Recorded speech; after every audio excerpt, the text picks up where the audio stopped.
üle veebi, et pidite oma koduses miljöös seda pidulikkust nautima, ja tänane päev siis ongi pigem sihuke järgi tegemine või nii-öelda sihuke võla lunastamine liikmete ees.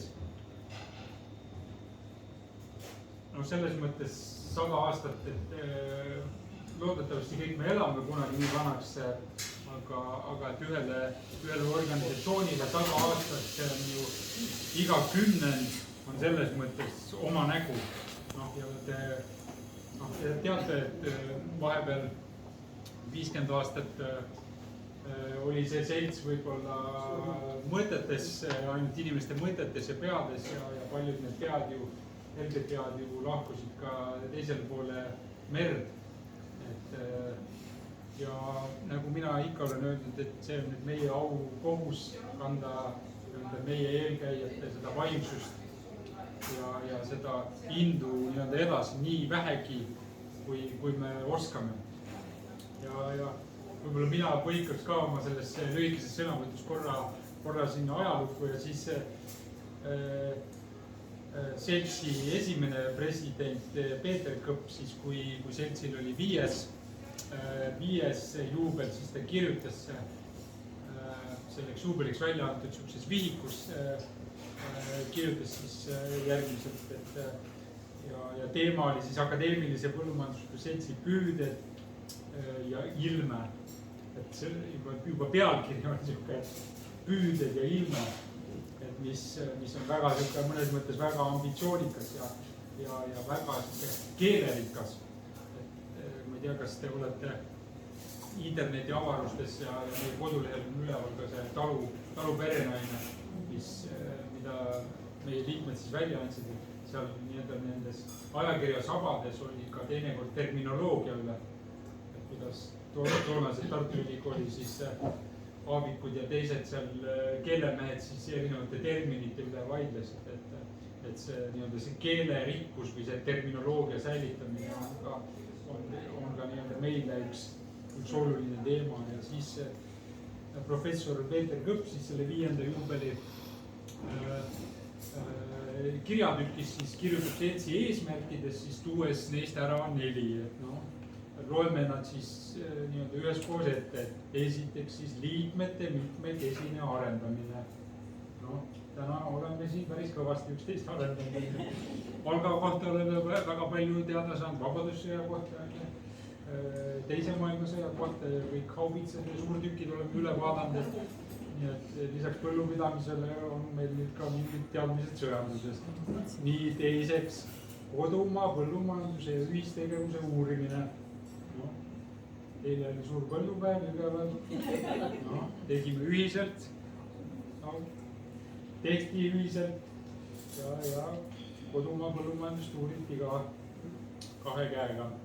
Nii kolmandaks tutvumine järjekindlalt aastat meie riiklike omavalitsuste kui ka ühiskondliste organisatsioonidega. Siin on see kirjapilt on jäänud nagu ta on, nende tegevusega ja kavatsustega. Siin on peaasjalikult need organisatsioone mõeldud, mille tegevuse põllumajandusega seotud, näiteks suuremad põllumajanduslikud ühisused, keskühisused, põllumeeste keskselts, põllutööministeerium, tollel ajal oli põllutööministeerium, nüüd on maaelu. Tookord oli töö, nüüd on elu.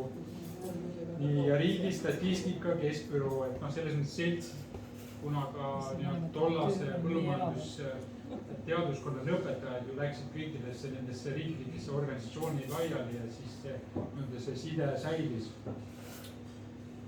Et jah, selles mõttes see 3. punkt oligi, et tutvuti kõikide nende organisatsioonidega, kus siis seltsist välja kasvanud või ülikoolist lendu läinud need noored siis olid mööda Eestit laiali. Käidi nendel küla ja agronoomia tegelikult avaldas ka seda statistikat ja kroonikat, kui te olete vaadanud kodulehel. Et seal oligi täpselt see põllumeeste keskseltsi jälle mingi koosolek, mida arutati, mida otsustati ja kõik see oli seal kirjas. Et toona käidi ju väga tihedalt. Nii ja 4. eesmärk, ligema läbikäimise korraldamine tegelike põllumeestega, töötingimuste ja oludega tutvumine. eile jälle Jõgeval oli pigem läbikäimine põllumeestega. Nii. Ja siis mida professor Kõpp siis veel ütleb, et peale tähendatud 4 ülesande on akadeemilise põllumajandusliku seltsi, nagu toona öeldi, veel eesmärkideks oma liikmete vahel vahekorda luua, üksteist kasvatada ja ligemalt tundma õppida, et need, kes oma elukutses ühte iket veavad, üksteise kõrval hääde sõpradena esineks, sest ka sel on suur tähtsus tööviljakuse peale. No, mida me täna siin praegu lauas teeme. Et hoida üksteisega häid suhteid, õpetada üksteisel tulenevalt siis oma erialast ja nii-öelda saada paremateks sõpradeks. Et seeläbi meie tööviljakus siis kas suvel või sügisel või talvel oleks parem. Nii et loodame siis tänasest väljasõidust ka kasvab siis kasu meie tulevasele tööviljakusele. Ja kui me tegelikult tuleme nüüd tänasesse päeva tagasi, siis see jääb vast igaühe enda otsustada, et kas me elame praegu läbi häid aegu, veel paremaid aegu, aga kui me vaatame, et meil on 200 liiget, 30 on aktiivsed, meil on oma teadusajakiri, mis võtab ühe suuremaid tiiblu, nii et vaata, et me ei jõua nende tiibadega kaasa lennata. Saame regulaarselt kokku ettekande koosolekutel, juba täna siin tuli mitu ettepanekut, millest võiks rääkida.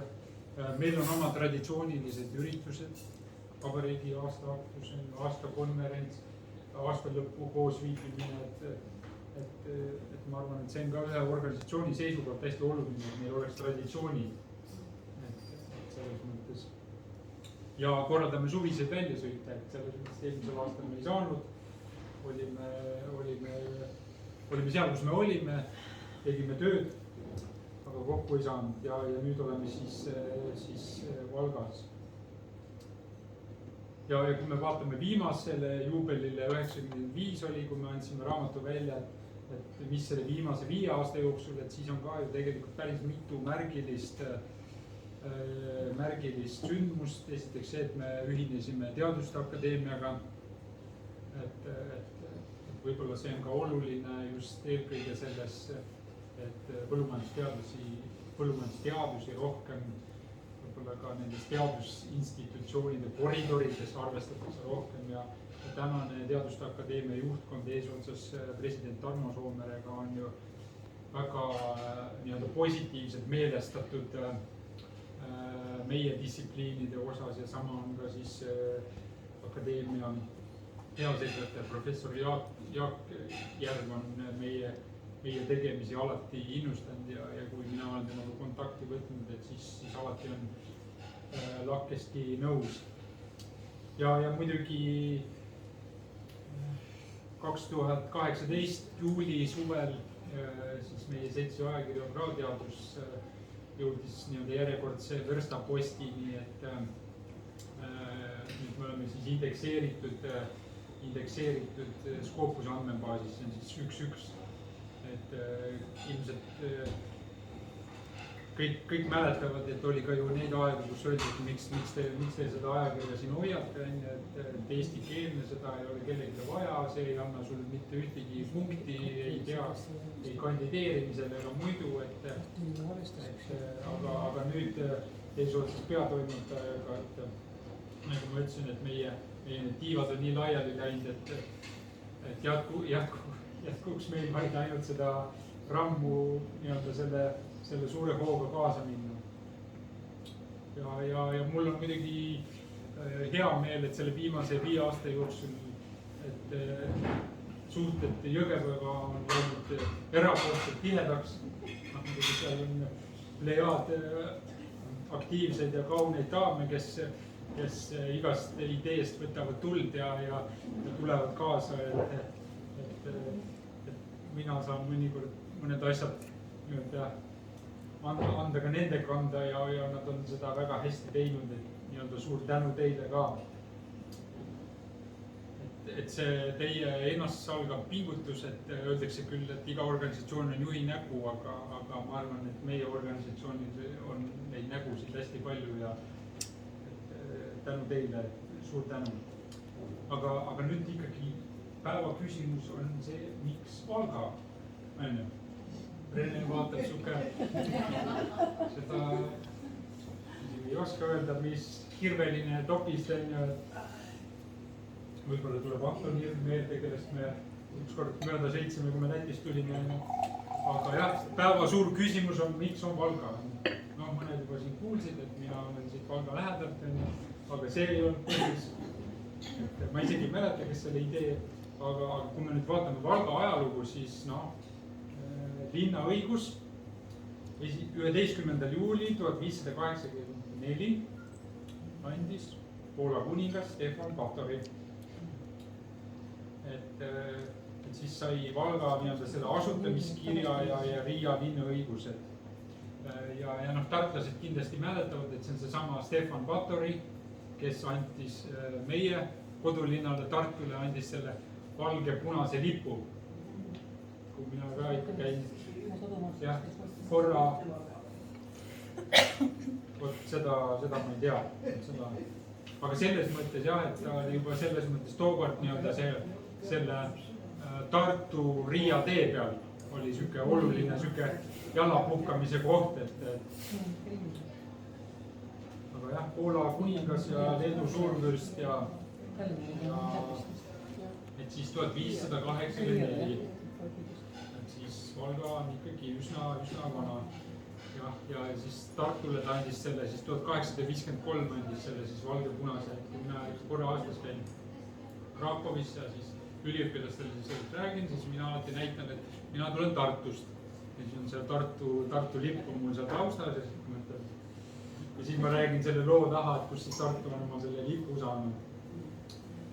Ja selles mõttes, et kui me oleme siin rääkinud sellest Rootsi ajast, et kus siis kõik see haridus ja Forseliuse tegevus ja kõik läks, aga teadupoolest siis kuningas Batory asutatud jesuiitide kolleegium pani aluse tulevase ülikooli linna kuulsusele ehk siis aastatel 1802 kuni 1918 oli Alma Mater Torpatensis ja õpingute ja teadusuuringute paigaks enam kui 2300 poolakale. Siin oli väga suur Poola kogukond ja me teame ka seda, et kindral Laidoneri abikaasa oli siis Poolast pärit. Nii, mõned faktid veel, enne kui meil tänase päeva nael ehk siis pearoog tuleb.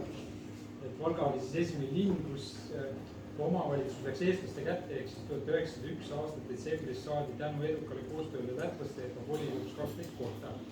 Ja siis aastail 1891 kuni 1893 Tartu Ülikoolis rohuteadust ja proviisori kutsega lõpetanud Tarvastust pärit Johannes Märtson valiti siis aastal 1902 Valga linnapeaks. Et tema oli siis esimene eestlasest linnapea. Et Tallinn sai esimese eestlast linnapea 1906. Nii et Valga tegi siin ära selles mõttes. Ja hiljem oli Märtson oli esimese Riigikogu liige ja kuna ta oli siuke proviisor ja siuke täpne mees ja ühte loba ei salli, siis teda seal ka väga austati. Ja teadupoolest me sellel aastal esimest korda osalesime Jakobsoni nimelises kõnevõistlusel Tormas. Et me saime üks auväärse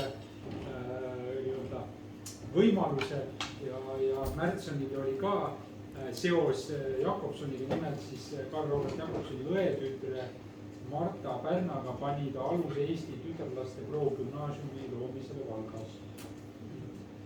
Kuidagi tundub, et suurt ajalugu on enne meid ka tehtud päris palju. Nii, ja üks fakt veel, kui me läheme hiljem sinna linnaekskursioonil, siis me näeme ka 10. oktoobril 1895 sündis Valgas esimene eestlasest olümpiavõitja Alfred Karl Neuland. Neuland siis võitis kulla tõstmises 7. suveolümpiamängudel Antwerpenis oli siis 1920 tõstmises tulemusega 257,5 kilo. Igaüks võib välja arvutada, et mis see teeb ja teise koha saanud hõbedat siis ta edestas 17,5 kiloga. 17. Nii et see ei olnud sihuke napikas võit, et see oli sihuke seljavõit. Ja hiljem ka siis Neuland 4 aastat hiljem võitis hõbeda, siis oli Pariisis oli olümpiamängud ja ta tulnud ka korra 22. aastal maailmameistriks. Niikuinii on praad väga kuum, siis ma võtan veel paar minutit teie ajast. Ja tegelikult karjääri jooksul 12 maailmarekordit. Et siin valgas on kõvad mehed ja naised olnud enne meid. Nii et võttes seda ajalugu kokku, ma arvan, et see on igati väärikas koht tähistamaks Akadeemilise Põllumajandusseltsi 100. juubelit. Ja eriti, kui meile vaatab aknast sisse Vabadussõja monument ja seal olev sangar. Ja nagu Peeter Kõps siis 95 aastat tagasi oma 5. juubeli tervituses siis ütles, et seltsi hüüdlauseks on töötada kodumaa põllumajanduse tõstmise tähe all Eesti edumeelse põllumehe vaimus. Nii et head seltsikaaslased, püüame siis seda vaimu hoida ja Eesti põllumajandust edendada. Nii et palju õnne meile kõigile, elagu Akadeemiline Põllumajandusselts.